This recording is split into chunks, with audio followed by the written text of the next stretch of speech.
Emerald podcast series. Research that makes a difference.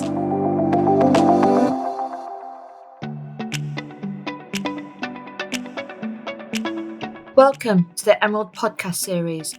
In this episode, I'm speaking to Graham Squires and Bram Loeys, two of the authors of Locked Out: Generational Inequalities of Housing Tenure and Type, published in Property Management. The paper was also authored by Peter Rossini and Stanley McGreal. Professor Graham Squires, Massey University, New Zealand, is an international economist, geographer and planner with expertise in property and housing. He is the author of 6 books and co-editor of the Property Management Journal. He is also the president-elect of the Pacific Rim Real Estate Society, PRRES, council member of the New Zealand Association of Economists, NZAE, and a Fulbright scholar. Graham also works with industry as the CEO of the Property Foundation and director of the Property Knowledge.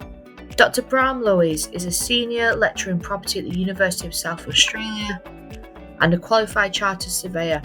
Bram is an associate of the Australian Property Institute, API, serves on the board of directors of the Pacific Rim Real Estate Society and on the National Committee of the API's Australian Property Research and Education Fund.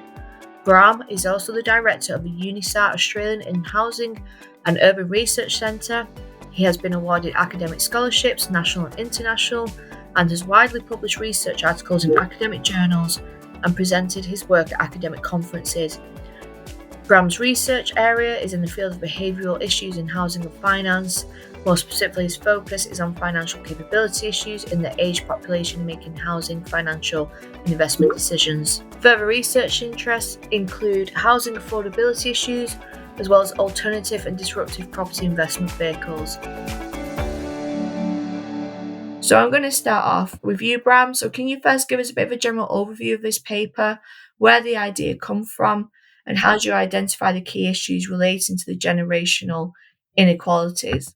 Thank you for the opportunity, Fiona, and hi, Graham. We really set out to explore the generational differences in property tenure and type in Australia's main metropolitan areas, and we were really interested if millennials are more likely to rent than own property, and what the reasons for that are. Is it really choice and lifestyle, or then more importantly, is because they're locked out by older generations, which in Australia holds the largest share of housing wealth. We know in Australia that we have a growing housing market that promotes owner-occupation tenure.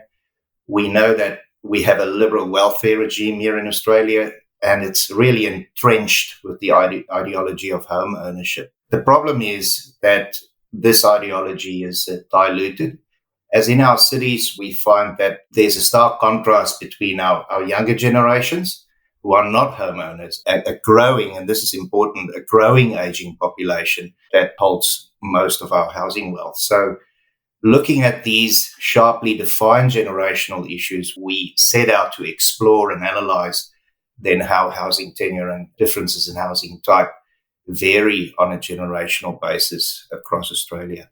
Yeah, just to add to that, Bram, I think from my perspective, I see this particularly from a New Zealand perspective, where I work at a university here, and sort of following the affordability story also in the UK and around the world. And, you know, we've seen an exponential rise in house prices, but interestingly, a beginning of a decline in home ownership and the rise of rental properties, you know, particularly within certain generations, as you mentioned. So I think this sort of sits in the wider framing of the affordability debate that's raging and it's not going to go away anytime soon. So I think it's got a lot of purpose and importance to it. And sort of secondly, as well as sort of framing it within that affordability context, this idea of generations and intergenerationality. And I like in this paper how we've sort of tried to make that difference between generational research and intergenerational research and try and look at the interplay.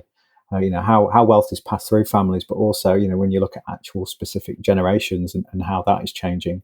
And I think that's largely the contribution that we're making here.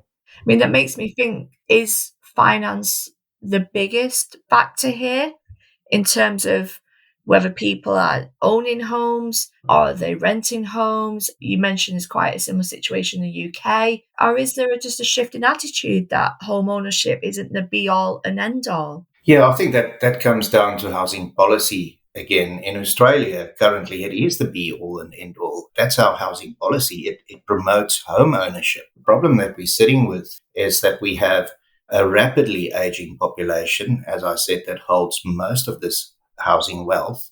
And then in stark contrast to that, we have millennials that cannot, and as Graham rightly said, housing prices are rising. It's becoming more difficult to actually purchase and own property. And the generation that is struggling within this is a younger generation that cannot enter that housing market due to a number of reasons. And one is the monetary aspect of it.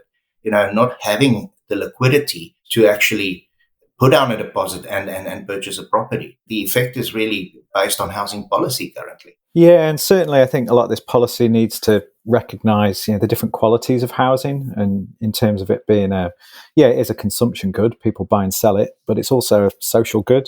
It's a right to housing and a right to having a roof over your head, warmth and shelter, all those sorts of things. But it's also an investment good. So it makes the picture very complicated, I guess. And a lot of policies are sort of fit around this consumption aspect of housing in terms of it being a supply side problem. But I think we can't really get away from that it is an investment good. And beyond the supply side, there's those investment components that are having an impact on the market and having a feed through effect on the different tenures. So, whatever happens to any policy that affects investment is going to have a feed through effect in terms of owner occupation and rent, whether that's private or social. Is that somewhere where the policy needs to change? I mean, it's the larger private rental market as opposed to the more social rental available, or there's some more social housing available? Yeah, well, you see, that now links to another important point. And if we take the Australian situation currently, the private rental market is not a friendly market to enter. Our outlook of home ownership is really investment driven, as Graham rightly pointed out. And that makes it difficult for people to enter the rental market. Rents has gone up exponentially in Australia in the past year. And it's a really highly competitive market for people to get in. And the social effect of that is people are driven towards homelessness. Even high income earners find it really difficult to enter the rental market. So yes, there's definitely an opportunity because of a gap to address this rental affordability issue because of the housing affordability issue. Yeah, and just to add to that, I think it's a combination, isn't it? I mean, we look at this paper in a combination of tenures and types. It sort of puts forward that we need a combination in terms of different types and tenure in policy. Whether you look at just purely at whether it's things like rent control or whether it's supply and demand subsidies, if we see it as a consumption good, and maybe looking at aspects of interest rate deductibility, all those sorts of things when we look at the investment side of stuff. So I think it's a combination of policies that's dealing with a combination of tenures and types, which this paper looks at. And I think the other thing that we've touched on in this paper is looking at spatiality and the ways in which policy needs to look at space and spatial justice as part of the mix. Because certainly with various different suburbs and streets, having a way in which it can lock out particular generations means that policy has to shift to try and redirect some of the difficulties that are being placed in places. So there's a spatial component as well that's really important. I mean, talking of policy, like quite early on in your paper, you highlight that governments mainly focus on ageing populations in terms of health and social care, and there's not the emphasis that's given to standard of living and these inequalities in housing. So why is that the case, do you think? Yeah, that's an interesting point that we make, but it's really money driven. Again, I refer to an aging population that is exponentially growing, and health and social care issues are top priority for government. So together with that, housing policy in terms of that is very strongly focused on aging in place. And aging in place means an older population staying in the primary property, may it be whatever the definition of home there might be. So the focus is really on the monetary aspect of healthcare and social care, residential aged care from there onwards. Because of that, the aging in place policy, keeping our older generation in their primary residences, and because of that, holding on to property that might be better developed and better distributed under younger generations. Yeah, I think that feeds into some of the asset-based welfare conversation. We touch on this in the paper. If you've got an aging, wealthier population, they've got the ability to build on some of that housing wealth to support their healthcare and social care in later life. I think the warning signs that we put forward in this paper is that, if you've got an aging population and a generation that are starting to not have asset wealth and housing wealth because they're renting more, that places that asset-based welfare model in difficulty, because you're going to get a new cohort in age that A, are not wealthy, and B, not be able to use some of that wealth through housing to support their care in older age. Yeah, important, Graham. And adding to that is the ABS data shows that increasingly an older generation, firstly, are becoming renters, especially older women. Secondly, that has to enter a very competitive private rental market at older age.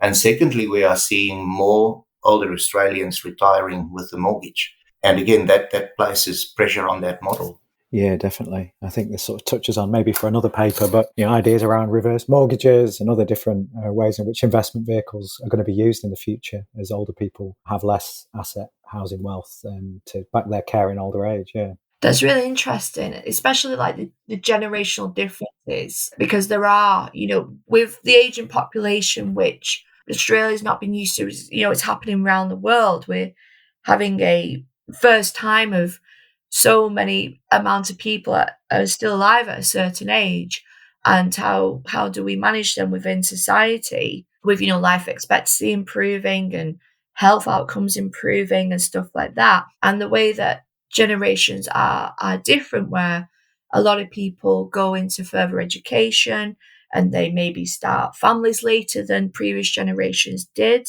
So there's sort of many different dynamics at play, as well as, the socioeconomic status. It's almost the, societal and cultural status has changed over generations as well, which is really interesting. So you've used the generational definitions, labels such as, baby boomers and Gen X, and obviously you've already referred to millennials. So which of these current generations is, obviously millennials are having the most problems with home ownership, but it was interesting the point you say about, older people are now entering the private rental market. So what ages are those now? That's a good question. By definition, we've got older people as the age 65 and above, but we also went further with that young old and old old. So your young old will be between 65 and 74, with your old 75 and above.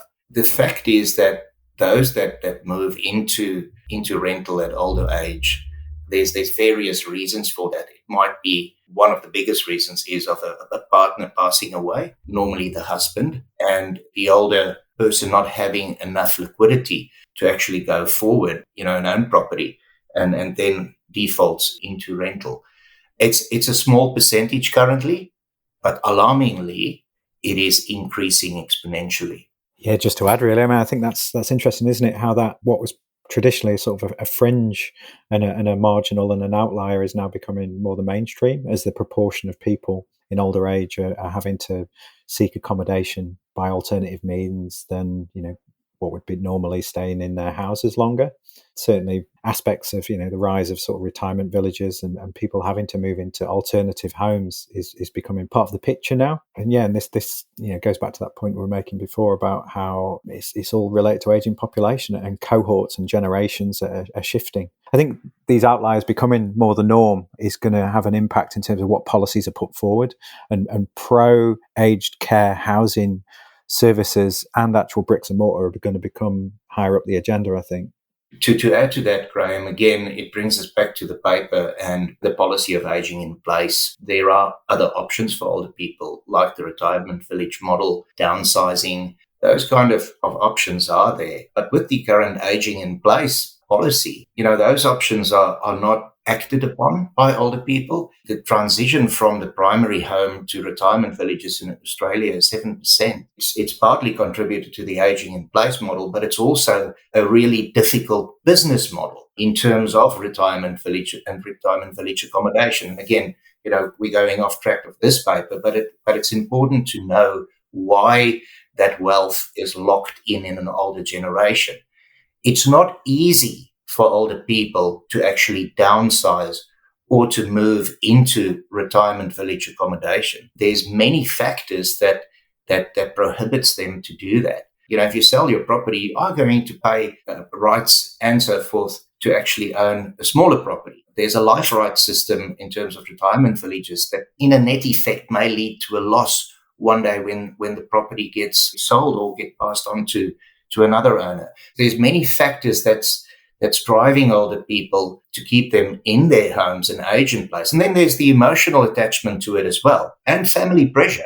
We don't explore that in this study, but it's important to note these things as a premise upon which we did the study. Yeah, and also I was just thinking about sort of spatial disadvantage and spatial justice that we cover in the paper, and how certain aged groups will be locked out of particular areas and places. We're sort of arguing, when we look at South Australia, Adelaide, for instance, the core is an area that's being locked out as the land values get higher and people hold on to properties. But if there's an increasing generation that are being pushed to the periphery, and we're arguing here that it's an older generation that are getting pushed out into the periphery, there's certainly an issue on the horizon in terms of access to core services that are often in the city centre that people are going to not be able to reach. Traditionally, it's if it's younger generations, it's getting access to work and places of work.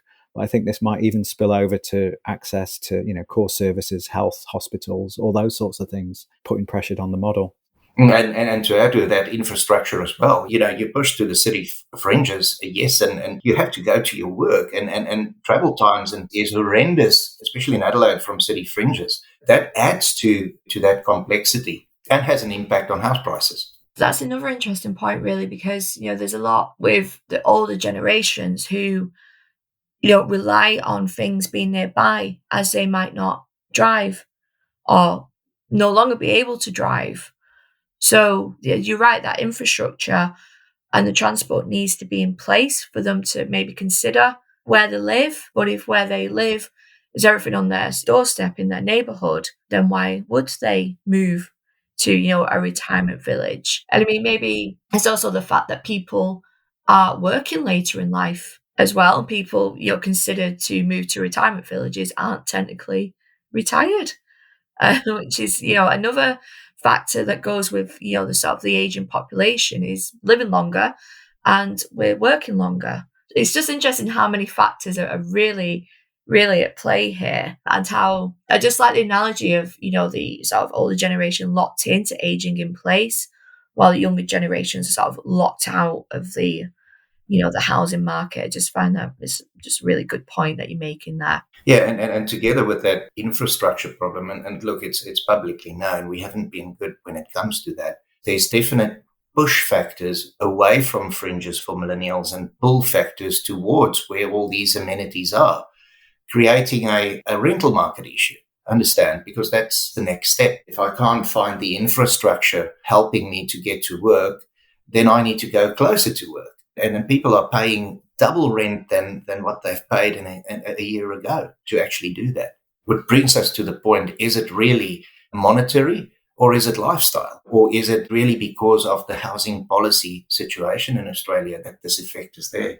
That's a good point, Brian, about lifestyle. And it just made me think about the size of plots that we looked at within the study. It was interesting to see that sort of subdivision, not always the case. I was wondering if you wanted to open up on that a little bit more. In terms of lifestyle, we often think in sort of the antipodes that it's all about having these big quarter-acre blocks or even larger. What were your thoughts in terms of lifestyle, size of plots, and how that's having an impact in terms of spatial disadvantage and how the pattern of change is happening towards tenure and subdivisions? A lot of the properties, and again, I don't want to generalize, a lot of other people live on these large blocks very close to the city, in properties that is quite dilapidated. The social issue attached to it are things like fuel poverty, older people skipping meals, to actually take medication, things like that. If the policy is aging in place and looking at health and social care, and we can make it a more nuanced policy for older people to actually move into smaller housing, even residential aged care, these plots and subdivisions of these plots might open up opportunities to develop and to provide more affordable housing for those on the city fringes and coming closer to these amenities.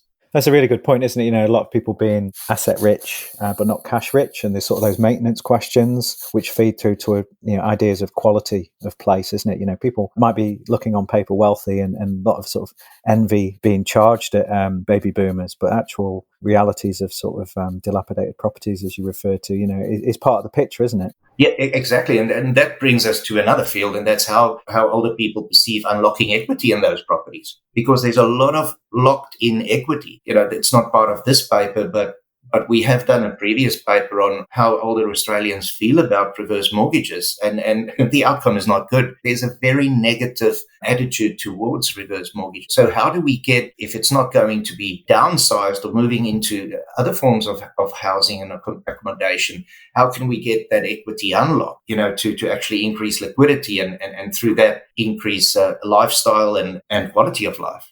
Yeah, indeed. And then it's just starting to think of different asset vehicles. I mean, Australia, New Zealand have fallen in love with investing in property. So, I mean, if some of this wealth is unlocked and put towards different investment vehicles, that sort of might free up more space for actually housing as a home and housing as a social good, as we talked about before. And people's relationships with capital might change, as capital could be released. And if the market isn't house prices and high house prices and exponential house prices aren't the driver anymore, that might change the landscape of housing as an investment vehicle. It's interrelated, isn't it? And it goes back to that initial point about different tenures having different qualities to them. And again, Graham, it comes back to the policy issue that we talk about and the entrenched ideology in Australia, and the policy promotes investment through negative gearing.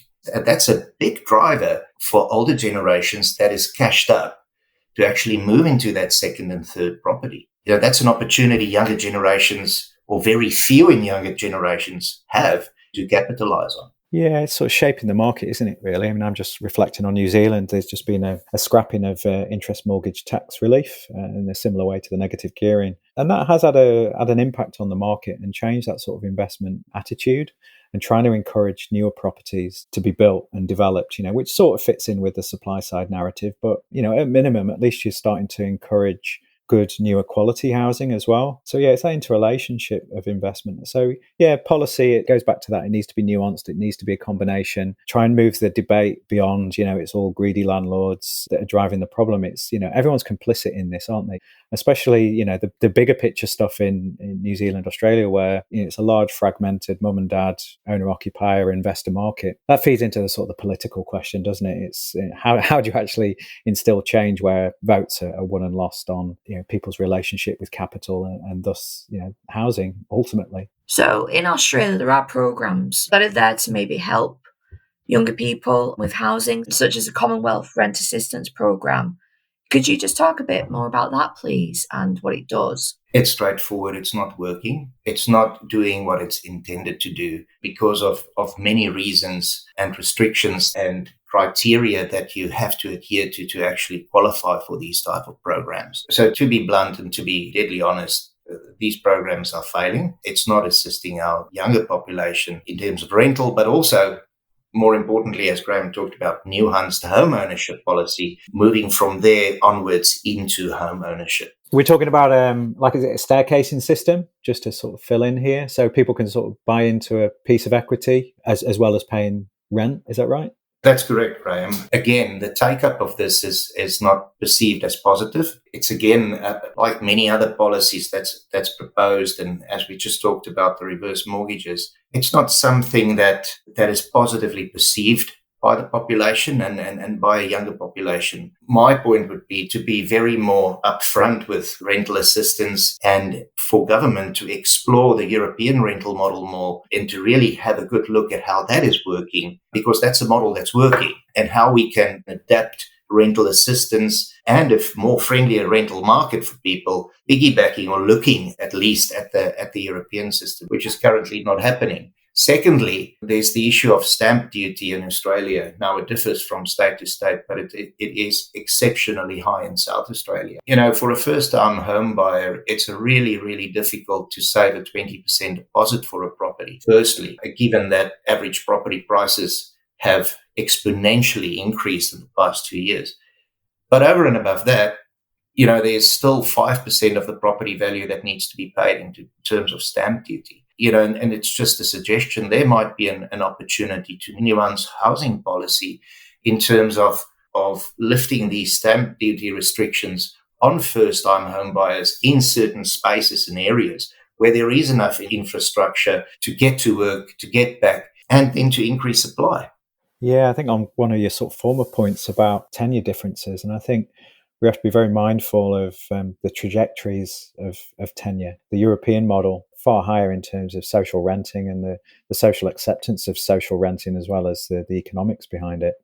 New Zealand's looking at about 6% social rented, and it's seen as more of an afterthought and quite polarized, really. You're sort of either private renting or public renting, as a rental of last resort, would be the sort of the language that's used. So, there's a lot of polarity that needs to be taken out, really, in that conversation, and looking at how more balanced models can be brought in, how better hybrid models can work. That's why I was sort of asking the question about the staircasing system, which sort of tries to work as a hybrid, but it might fall short of the actual intended outcome, which is dealing with housing affordability across all generations. So I think that's an important aspect, isn't it? It's that, how do people look at tenure, and that needs to change. It might be the change in the market does the thinking for everyone, as if the bubble does burst and the markets does start to plateau, people might stop seeing owner occupation and certainly investment in property at the extremes there as being the real sort of target for fortune, So I think those trajectories of tenure from where different markets have come from and how people will start to perceive these different tenures. There's big questions here about, how will people view investment in property in the next generation? There might be a complete checking out of private owner-occupied tenure as different asset classes become more popular to invest in, and just take what we refer to as imputed rent or the dead money, as people refer to, of rent. Just take the hit and invest money into other areas, because owner occupation and investment in property for some generations, particularly younger generations that we talk about in this paper, are being locked out of the market. So it doesn't look like things are going to improve for Gen Z when they start trying to enter the property market.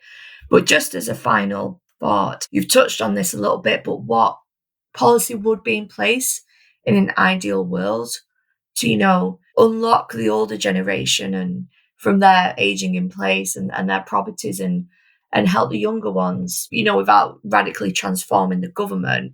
But what policies would help, in your opinion? Fiona, I don't think there's a silver bullet. Home ownership has been and housing affordability attached to it, and now rental affordability has been an ongoing issue for quite a long time. I think it's two strands. Firstly, we have, to an extent, have to leave it to the market to sort it out and not interfere that much. But then you need interference from government in terms of policy to assist the market to sort it out. So it's really a fine line between those two. But currently our housing policy is very strong aligned towards increasing wealth, property investment orientated, as Graham have noted.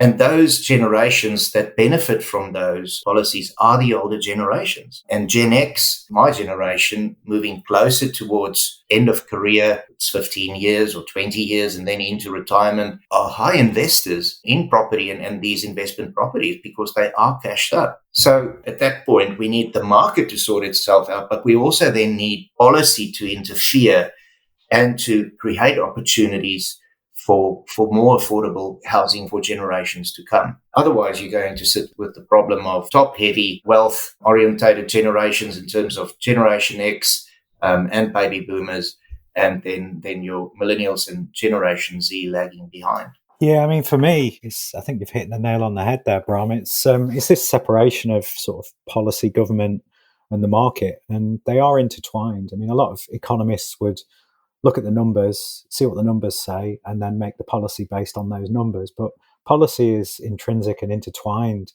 within the market. And what we're seeing in housing is, market is driving policy, not the other way around. It's so big, and people invested in housing don't want to scare the horses, and that's why people will either, will pretty much lobby for their own interests, and politically, people will try and reach for the centre ground to not scare the horses. Well, I suppose we could see this in another way in terms of, being quite more radical about how we look at the housing system. And for me, I think we need a real overhaul of the housing system economically and financially, and look at the big picture. Whether that's practically possible and politically palatable is a different matter. But I think looking at that big picture of what the housing economic system looks like and what it could look like in the future is really important, and looking at that combination of both fiscal, monetary, and direct regulatory sort of approaches, and how that combination could work. It's not just working one part of the system. It's not just working on housing subsidies, like that rental assistance type sort of consideration. It's the combination of these things. It's not just saying, oh well, let's just put rent controls on, that will solve things.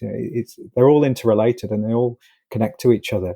And I think what we're suggesting here to give it some real purpose is overlay on this aging population and different generations, and how different generations are going to have a relationship with capital and housing wealth, and how that's going to change over time. So then we can look at the big full picture of the housing economic system with a little bit more nuance that we're suggesting here. That's great, thank you. I mean, I appreciate that was a rather open-ended question that I used for the final one there. And, it's just interesting that this is not a unique situation to Australia either. This is happening in, many countries around the world. This is why this sort of research, although it focuses on Australia, is relevant for a lot of people around the world at various ages, at various stages in their lives. So, I want to thank you both for writing it and for joining me today and discussing it in more detail. It's been really insightful, and I'm sure our listeners will really appreciate it, as I do. So thank you. Thanks, Fiona. Also, thanks to our co-authors as well, Peter Rossini, Stanley McGreal, all fantastic contributors. And sadly, they couldn't make it today, but just want to make sure those guys are recognised as well. Thanks to you, Fiona. Thanks, Bram, as well, for leading this. No, thank you. And I totally agree. Stanley McGreal and Peter Rossini, that also had a major contribution towards this paper. Thanks for joining, Graham. And Fiona, thank you for the opportunity. My thanks to my wonderful guest today, to you the listener, and to Alex at This Is Distorted Studios for editing this episode.